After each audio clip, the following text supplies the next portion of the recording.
Hello. Terry D is here. Hello, Terry D. Hello. You can be my audio check chick today. I can hear you loud and clear. And let me take a look, see. I'm going to stand on the machine and you can tell me if my head gets cut off. I can see all of you. Perfect. I don't know that I'm going to be doing more talking than I am going to be demonstrating today, but I always leave time for stuff at the end, and you never know what that holds. Is this your first session with us, or have you joined me live before? This is my second session. Hello, and welcome, Mira Mira on the wall. It's if I had like prizes for regular attendance, you'd get it for the month. Thanks for joining me. And if everybody's hearing me okay and seeing me okay, I made some visual notes today so that I'm trying. My goal is to ramble less, but sometimes one question leads to 12 more answers. So today is kind of a big topic, but I've tried my very best to simplify this very big topic.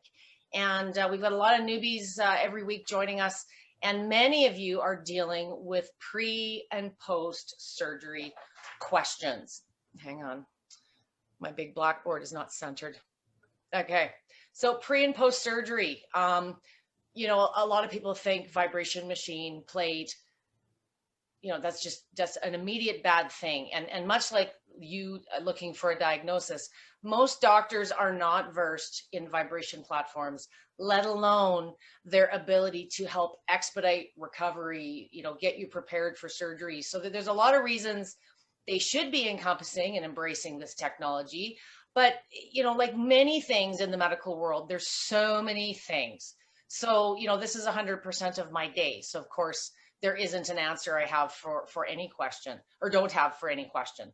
But when you're in a, you know, a rehab office or a medical office, you know, they've got all kinds of things coming at them from 50 ways from Sunday, and to get the amount of time and experience that even many of you already have on the machines to validate fears, gain experience, and know truly how wonderful they can be.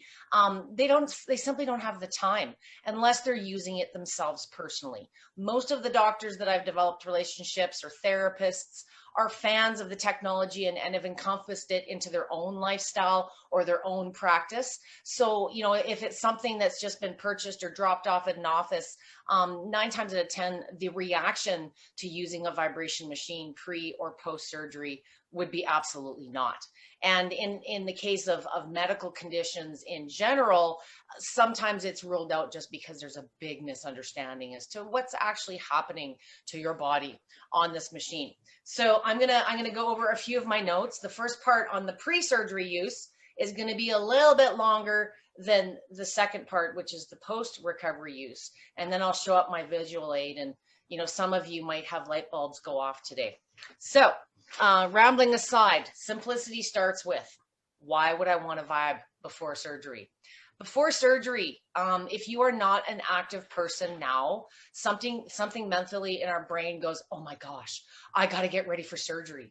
And we start exercising. We start sometimes encompassing lifestyle changes that we probably should have been doing all along. But now that we know we're going to be under the knife and lack the ability to be active perhaps, or we're going to be sedentary for a period of time, we kind of want to make the most bang of our buck before we get to the surgery, get ourselves as functioning, moving and feeling as good as possible prior to surgery.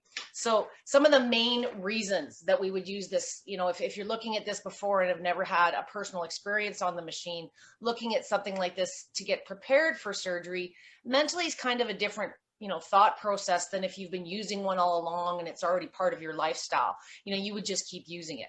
So if you're getting ready for surgery and you're looking for ways to get active, that's sometimes a reason people look at these machines. So the main reasons for this population, and for sure, would be to manage pain and swelling. Obviously, if you're going in for surgery, it's probably for a reason. Maybe you're having liposuction. Maybe you're having a heart transplant. Maybe you're having a spinal fusion. Maybe you're having, I don't know, a knee replacement. Regardless of what the surgery is, there is a way that you can use the machine to prepare the body. And the biggest reason is just to manage that pain and swelling so you can be active. You're not going to want to go for a walk or get on your vibration machine if it hurts and you're too puffy to even bend your ankles. So the main starting reason and why this is something that you should consider before surgery is it's going to help you manage your pain and swelling naturally. You're going to be on enough drugs. To improve circulation, lymph, sleep, and your overall immunity. If you're going into a surgery situation, you're in a hospital. Things are there. You don't want to catch anything. So boosting your immune system through better lymphatic movement, better circulation. These are a lot of the reasons you guys gravitate to the machines in the first place. But, it's kind of a no-brainer pre-surgery. You want to get that swelling going. You want to get the lymph and the circulation moving as efficiently as possible because you are going to be stagnant for a period of time and likely less active after the surgery. So that's reason number 2. Some of my reasons have big parts within them, but there's 2 reasons so far. We're going to reason number 3. Help my body and its systems prepare for the surgery. So, I don't care if it's your mental state of mind, your stamina, your balance, anything that you can do to help your body prepare physically and mentally for this surgery is going to ease the surgery. There's no point in sitting in your chair and living on Cheetos and worrying about it. It's going to happen. So, you can use your machine, or if you're considering, like I say, those getting active, just to help your body better prepare. And in a medical environment, many of my doctors and PTs will use it as a catalyst pre-surgery. Relax you, dissipate some swelling, manage some pain, anesthetics, stem cell injections. There's all kinds of reasons that a vibration machine can help, even an injection help dissipate within your system. Maybe you're getting a cortisone shot. There's lots of reasons that they'll use them in a medical environment for just a 2 to 3 minute period pre-treatment, not even for surgery. And then the biggest reason, part of getting prepared for surgery and those types of things is, you want to get strong. If you're getting something like a knee replacement or a hip replacement, and the other side of your body is going to be bearing the weight and doing the work, you want to get yourself as strong as humanly possible, as flexible and mobile as you can, because you're going to digress to a degree. How far you digress depends on the surgery, how you recover, how the surgery went. So, but anything that you can do to improve your strength, your stamina, is not only going to reduce stress levels and help encompass all of the reasons I talked about already, but, gaining strength is a bit more of a long-term benefit, and also bone density. Bone density and strength are a little bit longer term, but, if you are getting prepared for surgery, don't stop. Keep those things going that you've been working towards. And, that's, depending on what you are able to do on the machine. So next point, how do we use a machine before surgery? To be honest, however you can. How do you exercise before surgery? Really depends on you. How do you stretch before surgery? Really depends on you. So a vibration machine, being an environment, it's not some separate thing to do on top of everything else. It can be, but it's an environment that makes exercises, stretching easier, more effective in less time. So elaborating on that a little bit, but however you can and what you do on the machine is very much going to be dictated by what you're physically able to do. So if you can't do a lot of weight bearing activities, you can use it in a seated position. There's lots of variations that you can use, but like anything else that you guys are doing, there is no cookie cutter. How you use the machine prior to surgery is really going to depend on a few variables. You personally and where you're physically at, what you're preparing for, if it's knee surgery or something else, back surgery, neck surgery, there may be certain exercises that your doctor or your PT have suggested you do in preparation for the surgery. Do them on the environment of the machine. It's quicker, it's easier, it's funner, and it gives us more benefit in the long run. And it's funner.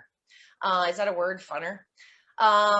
So yeah, the big one, not everybody right now in the world we live in has access to a PT or a surgeon, but if you are working with someone getting prepared for surgery, adhere to those exercises or stretches that you've been outlined. And I think you'll find sticking with those exercises and those routines will probably be a little bit easier to get into the habit on the machine, just because it simplifies and shortens your durations a bit. And then the next big question is, how long do I use it before surgery? kind of a little bit of a cheat on my part. It's very much the same answer as the last one. Really depends on you. So how long you are active now or not will very much determine what you're able to do on the machine. Don't try and make up a whole bunch of time that you haven't put in for the last 40 years. You're just going to pay for it. And then you're going to blame me. Oh, that vibration machine, I was so sore the next day. Well, if I mean start with 2 to 3 minutes, I mean start with 2 to 3 minutes. You can always do a little bit more later. In fact, I recommend for pre-surgery use more frequent short sessions. I know that sounds like a broken record and my verbatim answer for everything, but whether you're starting out with no issues or you're starting out with issues or you're starting out recovering from issues, you want those durations short. See how you feel. The main reason you want to use them is to complement or expedite. It's not about jumping on and taking on more than you're ready. Like anything else, regardless of if you've given yourself a week before surgery, don't think that you're going to put in a half-hour workout and put yourself in a better situation before going under the knife. So even the most modest of use, if you're starting and you're a little behind the starting line and trying to catch up, even a little bit of use is going to go a long way in getting you prepared. And I've got a lot of clients that are like the last thing they do before they go in the car to go get under the knife is they're on that machine for 2 to 3 minutes just to give themselves that lymph, that circulation, get rid of some tension, some mental clarity. So even the littlest of use pre-surgery is gonna contribute to lots of benefit in the long run. So that's before surgery. The big gray area, but believe it or not, the shorter part is how do I use it after surgery? And I'm gonna add another point, injury. Injury, surgery, you're laid up for a reason. Maybe you didn't have knee surgery, but maybe you dislocated it or maybe you twisted it really bad. Sometimes you're laid up just as long. The self-inflicted kind of trauma and pain is always the funnest. So after surgery, I'm going to hold this up and I want you to see if you notice any similarities. Okay. After surgery, why would you use it? To manage pain and swelling. Same reason you use it before you start getting ready for surgery. You want to use it after surgery to improve circulation, lymphatic movement, aid in detoxification, better sleep, better overall immunity. Sound familiar? Same reasons you use it before. You want to use it to regain strength, mobility, bone density, all that stuff. So, you've digressed. So even though you might have been working your butt off leading up to surgery, your body experiences trauma and it's going to digress to a degree. So you want to get back on the machine to regain strength and mobility. Okay. So you want to start before to gain the strength and the mobility, and you use it after to regain. Do you see how similar things are here? I will add a couple of points on the recovery side or the post-injury side. Detoxification I mentioned briefly, but big time on the back end. If you've been sedated, if you're on pain meds, if you're on things, the more that you can do to keep that lymph moving and flowing to aid in detoxification is if you've gone through long treatments, it's even the most modest of use to just aid your body in improving its systems, just like you were using it for the same reason before surgery. So that's a big one I just wanted to touch on. How do you use it post-surgery? Anybody guess an answer? However you can, just like before surgery. If you weren't limping before, you're going to be after. So post-surgery use really depends also what you're able to do. Should you be bearing weight? There's going to be, if you have a doctor that is guiding you or a therapist, they should outline. It's not a vibration machine thing, it's an active thing. So if you are not to be bearing weight, I don't want you standing on the machine until you're able to get up and walk to the refrigerator. If you are able to do seated exercises, which I know many of you are prescribed to do post-surgery, you can use the machine in a seated fashion. Take the weight bearing out of the equation. Modify positions, just like using it as a pre-surgery thing, you may need to modify for a deficiency or pain. So modify your positions for you, what works for you, and progress accordingly. And just like pre-surgery, if there's any post-surgery exercises or stretches that you've been recommended, and this is usually the ones that you will have a list for, but they're no fun. It's like work and it takes forever. So it's way quicker, again, to use your vibration machine for those post-recovery exercises that I know you're supposed to be doing. And it's going to reduce the amount of time. So if you are dealing with additional joint pain, weight, swelling, reducing the amount of time and increasing the effectiveness of those exercises is a big reason to consider your plate versus be afraid of it. If you've been using a machine prior to your surgery or you've used one at all, your guard's a little bit different than if you've never used a machine at all. So if you've just gone through surgery and you're landing on my page, you're looking at me like you're crazy. I'm not getting on a freaking shaky machine. Your level of comfort is different. So if you're using a machine post-surgery and it's the first time that you've been using it, please seek guidance. I do offer coaching, but there's many recommendations on this page that I offer in the form of videos for seated use, those types of things. Any of those will show you plenty of modifications that you can do within your range of motion, any pain you might be dealing in that recovery situation. How long should I use the machine, or how long should I wait to use the machine post-surgery? Very similar to prior. If you are going to use it and you're able to use it, short, more frequent sessions are going to break up all this new sitting and stagnant that you're dealing with post-surgery. It's going to expedite your recovery, the swelling, all those things.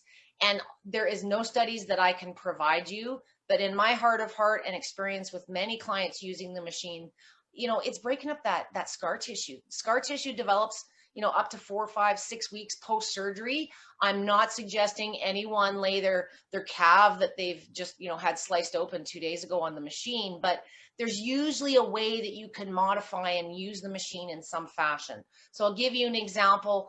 Maybe you have had a knee replacement. Can you stand on the other leg? Right? Doesn't mean you have to put the bad leg on the machine. So try and weight bear where you can, especially if you've had hip, knee, ankle, anything below the waist, because that other side needs the extra attention. It's doing all the work. If you've had surgery above the waist, sometimes standing on it is absolutely tolerable. And I'm not here to advise anything against what your surgeon has advised, but if you're getting up and walking to the refrigerator and making your sandwich, you can stand on the machine. Reduce the distance between your feet, go with a mid to higher frequency, will be less choppy, which is really important post-surgery. If you got some incisions and things, you're going to find the faster you go, the more comfortable it's going to be, but reduce the amount of movement. The big difference post-surgery or sometimes pre-surgery when you're dealing with pain is we think we get right back on it with our feet wide and we just get back into the groove. Go faster and start close. It's the amount of movement that, sometimes feels, like my knee replacement's shaking apart or my spine. None of that will ever happen. But when we're moving, our body after surgery, again, it's dealing with post-traumatic surgery trauma to a degree, and it's guarding and protecting, especially those new areas of deficiency. So just bring your feet close, no need to get crazy, and try short little intervals to give you energy boost, to move that lymph and circulation, and worry about getting into a workout situation once you're a little bit more recovered and able to do so.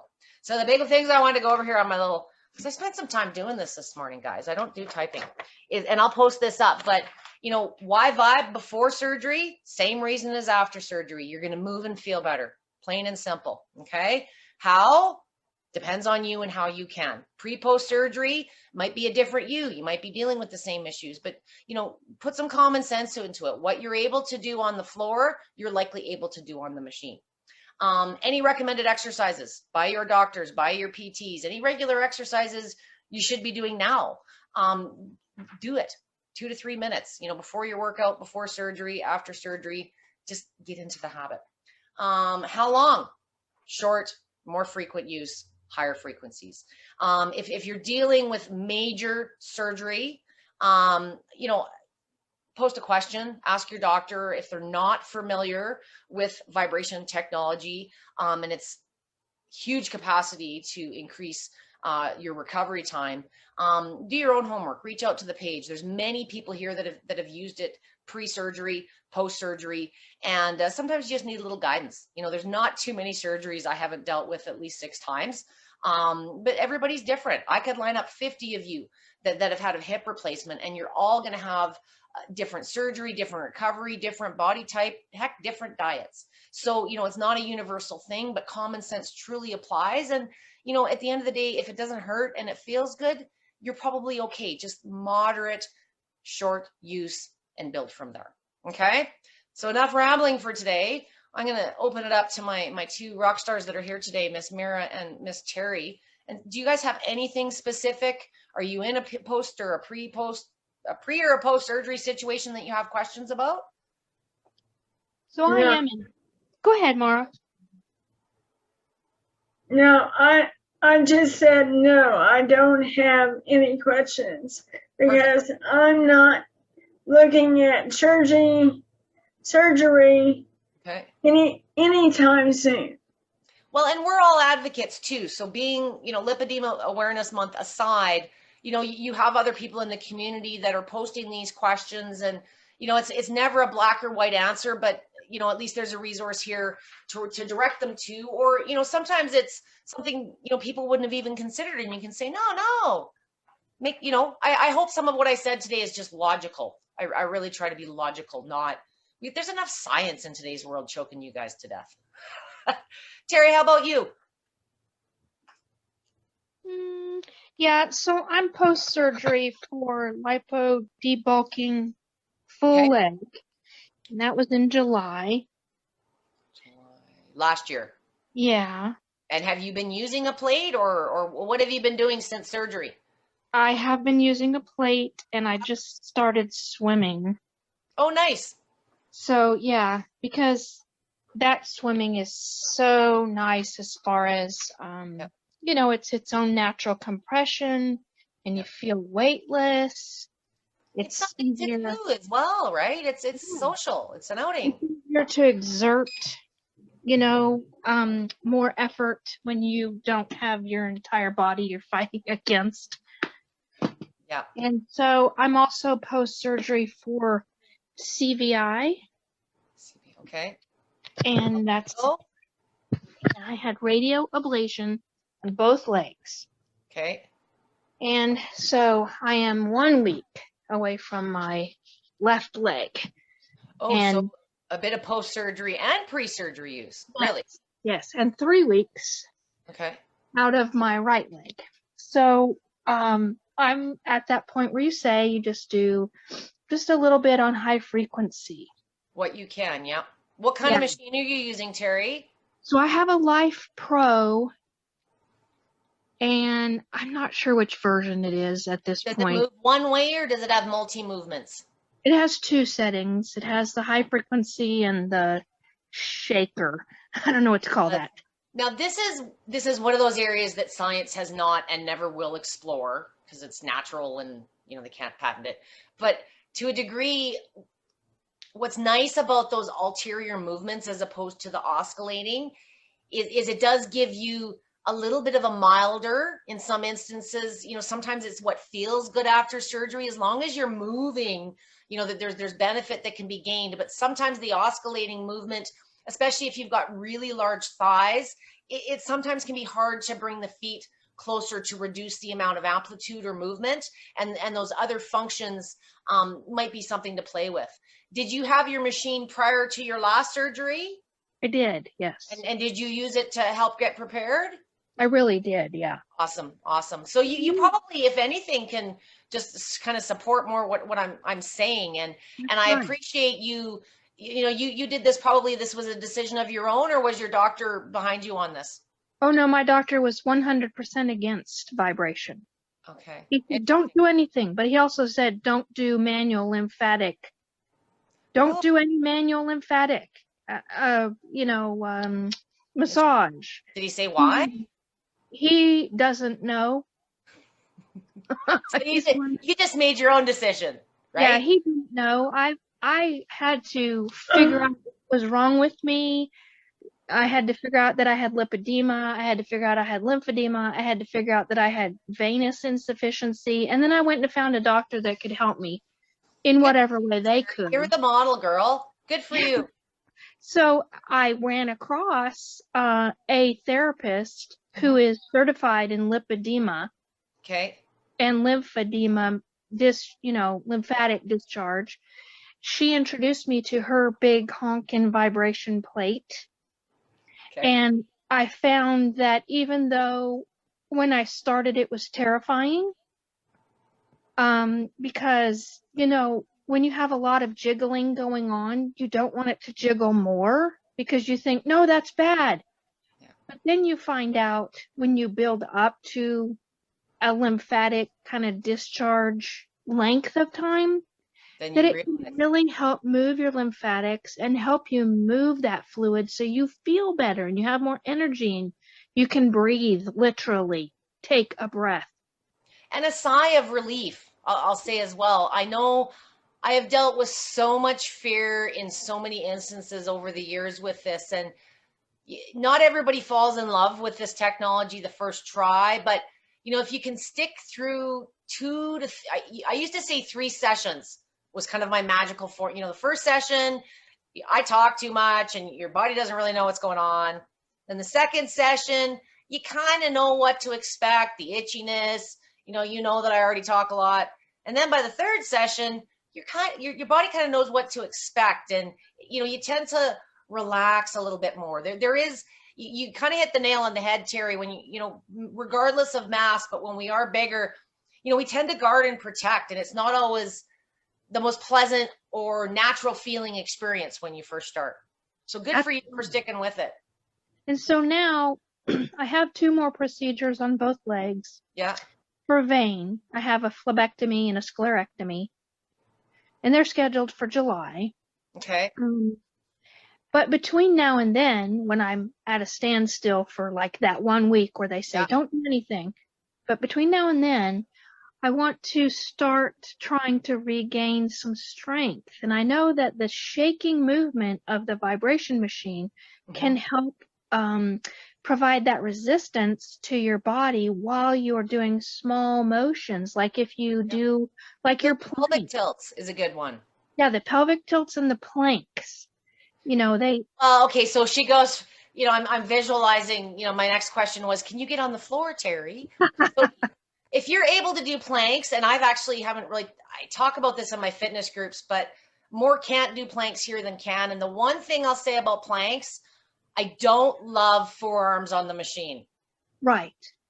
Everybody's a little different, but with a plank, just like your feet, the point of contact is your elbow, the heel of your hand, or the heel of your foot. And if you can do a plank like this on the machine, it's not too bad if you pad it up a little bit. But if you go like this, it can be really, especially on the slow speeds, really not nice on the neck and the shoulders. So I like to turn my planks around and put my feet on the machine really wide and really slow. Kind of gives you that. That's the one thing I love the slow speeds for. Or if you got game, Terry, a push up is a plank. You'll get more out of it. Put your hands on the machine versus the forearms. That's just for those on mass listening that haven't done planks before. But planks are awesome, and it gets a little bit more lymphatic movement to the upper body at the same time. That's great. Yeah, and those are great suggestions. I'll do a reverse plank. Show you one more, real quick. Ooh, I love that. Here's me. If you have a bad back, which is the other issue with planks, okay? Plank should not look like this. You want to be flat like a table. I would prefer, if you're doing it this way, hands on the machine. And what's nice is you can do you got all this room, right? You can do like mountain climbers, but a reverse one can be done 2 ways. So you can come up here. It's a little bit harder because you're flatter, but you can still do like leg movements if you really want to target the arms. But if you've got a bad back, or it's your back that's given out first, put a mat on the machine and do them this way. So you're lifting your bum up off the ground, or like this. And you'll never wrench your back. And I know, my glutes fatigue a little faster that way too. So that's just a little modification to try if you're already doing planks. Those are terrific. And even if, I haven't started this yet, but I'm starting this week. And even if I can only do one lift today, that's Yeah. more than I did yesterday. And I think you'll like the one laying on the ground, lifting the bum up too. Yeah. Another one in general post-surgery is a sit to stand, because that's what you're doing all day. So you put if you don't have a good bar height stool, that's my #1 accessory. And this is good for the glutes as well, but you want your legs at a good 90-degree angle, and just stand up and sit back down. Stand up. It's a really good way to pick up that strength. And if you're able and you're strong, which many in this group are, you only got a month to play, pick up some weight, girl. Those are amazing examples. I love them. Thank you. Keep it simple and consistent. And I think what you'll find, planks maybe, but you could probably, pick up and use the same type of things post-surgery. That sit to stand will be a big one. Depending on how the vein surgery goes, I'll be honest, in my experience, from a pain threshold, because everybody's different, I find liposuction less painful machine use post-surgery than the veins. I don't know why, but that's just my silly observation.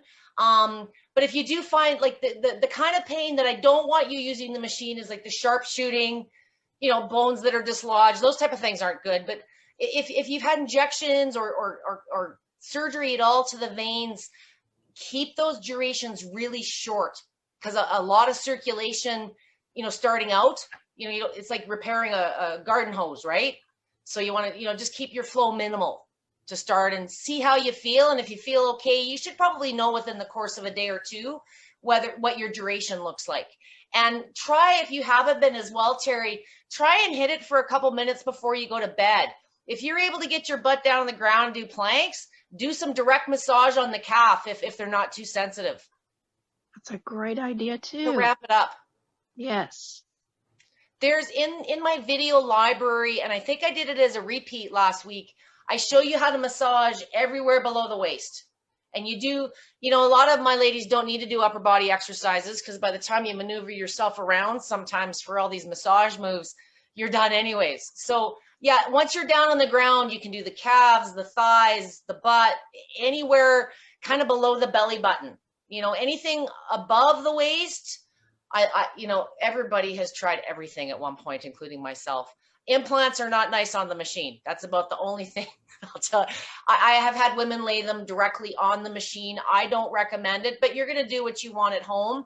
But you can put other body parts on the machine. It's just kind of a tolerance thing and range of motion. Cool. And keep me posted. We'll have a couple more sessions before you go under the knife, girl. So if anything else comes up, just come on back or post a question. I sure will. And if there's no one else today, it is getting into summer and it is Lipedema Awareness Month. It's stupid busy for lots of people. We've got some more talks coming up next week for Shake Talk. I probably will not do a live this week. It is, I'm going for a haircut and Father's Day in the afternoon. We're supposed to have rain all weekend, so we're going to take off with the kiddies on Friday and hopefully get some sunshine before always on the weekend lately. And then outside of that, if you are dealing with a pre or a post-surgery situation or a doctor that needs an info lesson, this group is here to support you. Much of what I do is not in a book.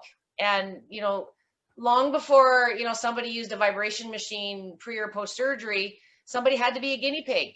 Usually it was a client of mine back in the day, but I was never taught to be scared of these machines. I kind of used, the medical versions of them long before there was things being sold on the internet. So we never looked at it as something people could or could not do. We just really early on learned how to do the modifications. People would come in the door and this is what they could do. So we'd, do what they could on the machine. It wasn't until the home market and the home machine sales really started that we even thought to be scared of them. So that's kind of the big thing. People have seen something, talk to someone who's had a bad experience.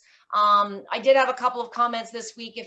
Please don't anyone ever think that I'm jumping on you and saying, no, do it my way, not your way. I just, again, have more experience to offer. So if you've had a bad experience, I'm here to help you navigate it. I'd prefer you not just say, oh, it didn't work for me and it was horrible. That might scare somebody else that might have entertained something that could have been a very viable solution. So if you have had a bad experience and you're on this page, reach out. Maybe there's a way that we can navigate through this, and it was just something so simple that you didn't even think about, because you're not talking to people with the experience that this page brings. So Mira, how have you been making out with all your new toys? Slowly playing with them. Yeah. I did have a setback yesterday. What happened? I met with the pavement. You fell? Yeah. My fault, the machine, or your own? No, my leg gave out and I was going for the truck and my leg gave out, and it happens, and I didn't manage to catch myself. Okay. So I'm taking it slow today. Use compressions, or just put the feet on the machine lightly, and probably just leave it light to help with some swelling maybe the next couple days. I'm not getting any swelling Good. because I hit hands first. Oh, I can see the raspberries. Nice. And Oh. up the arm and my knees. Oh, so they look into tender. So they're doing okay. They hurt occasionally, okay? But I'm finding, because I landed square on, I'm having chest pains a little bit. Yeah. You took the impact. Yeah, from the impact. Self-inflicted whiplash. So it's easy, and I might, you've got the massage gun now too, I think. So, bruised bone. Thank you, Terry. If you got to fly, I'm rambling. I apologize. If the bone is bruised, anything might hurt for the first day or two. Certainly the massage gun. But it's kind of, you might have to feel it out. The foam ball is usually a little bit more kind. It's not as dense as some of the other attachments. Do I have mine handy here? Where did I put it? Oh, I took it upstairs because I used it last night. I have an attachment. But instead of like this, if you put it on this, let it move sideways. Yeah. You might, if I got really long arm hairs, so sometimes it pulls them. But you might find, just not on the bruised bone areas, but if there's tension or soreness in the muscles, sometimes going sideways versus straight on is another way to just keep that lymph moving and still get your massage in. Well, the thing I have found that has helped the most so far is high dose vitamin D. Yeah, good girl. For the, right here. Yep. Tenderness. So I've had 2 rounds of that so far today, and I'm planning on 2 more tomorrow. Okay. And just time. And a little massage. You got your own little spa going on, like the Kim spa now. Getting close. You guys will have to have video days or something to share it on the page. Awesome. Well, thank you. I hope you learned some new ideas. You're a pretty quick study, and a lot of what I covered today, I hope, was common sense. For anybody else watching on the recorded side, if you have funky surgery questions, pre or post, please post them in the comment for today, and I will do my very best to get back to you in a timely manner. So. Now, the one question I did have, sure. I saw yesterday the Fitbit Pro, which goes this way. Yeah, depends what you're using it for. Now, using it for. does the Rumlex Plus have a motion like that? Similar. Okay. It's not quite, it doesn't have as much movement. So amplitude on your oscillating is this distance. On vertical or linear style plates, they move this way. So Right. yours, it would be the pulsation mode, not the lateral. It would be very similar, but not quite as intense as the Vivid. Okay. Yeah. I'll give you an example on the math side because I know you have a little bit of a better understanding. The best vertical machine of the research back in the day, German built. I had 4 of their dinosaurs. Moved 4 millimeters each time it went up and down. The average machine out there is going to be in the Amazon machines. You're going to be like 0.5. 0.6 Yes. mils. So on the vertical side of the market, the frequencies are usually depicted accurately. It's the amplitude that's been watered down. It's not harmful, but those original vertical machines were really buzzy. They're all steel. They're very loud. So as consumers had input, tone it down. It was too aggressive, and they dialed down the amplitude substantially. I'd say they're more of a wellness machine, and they are really nice. I have a lot of wheelchair users, neuropathy, where seated is their primary use. So just for that foot and ankle stimulation, play with your pulsation mode. You'll kind of know what I mean. But that would be a good one to maybe try in today's situation, just to keep that lymph going for sure, with less intensity. Because I find when my leg buckles, it's either my ankle or my knee that gives. Yeah. Because when it gives, usually I'm walking and it's as I step. It doesn't take that bearing when I move the weight to that leg. Then it gives. Yeah. And, once you blow, the knee, the ankle, the hip, there's kind of a relationship. You blow one, the other one, I always say with my knee, I've got a bad knee, and it's now the good knee because the good knee was doing all the work. So, with the ankle, the knee, if one's blown, the other's doing the work, and it eventually gives out, and it becomes kind of this circle, right? Yeah. So, and if you haven't, you've got the Surger rollers, that might be a nice little one. Just, to get wedge in under the Achilles tendon, the back of the knee, just for some direct stuff, till you can get down on the ground and the range of motion gets better. Just on the couch, just wedge it underneath the back of the knee if it feels good. Well, I will say, before going to bed, I always stretch. Okay. And I actually pop the inside of the groin muscle. Yeah. I put my feet out and then lean and lean, and they pop. And then I put one foot back, lean, so it stretched the calf, and then do the other one, and then do both. So I'm leaning, and then stand up on my tippy toes. Yeah. And then bend, kind of squat down. Okay.